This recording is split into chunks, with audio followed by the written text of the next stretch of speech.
We are not just memorizing the Quran. We are building our future, our identity. Assalamu alaikum wa rahmatullahi wa barakatuh. By the name of Allah, the most merciful and benevolent, all praises for Allah, who has created us as the best creature in the world. Be peace upon the great leader of all prophets, Hazrat Muhammad Mustafa sallallahu alaihi wasallam.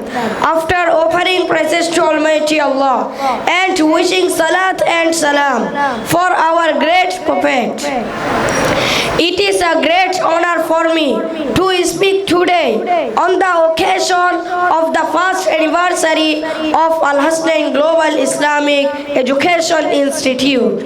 In this blessed journey, we are not just memorizing the Quran, we are building our future, our identity.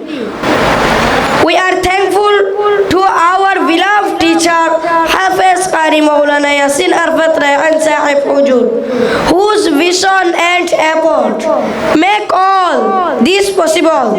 May Allah accept our efforts and make us among those who carry the light of the Quran across the world.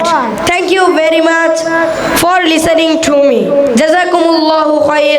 Wassalamu alaikum wa rahmatullahi wa barakatuh. Al Hasnain global Islamic education institute. ধন্যবাদ।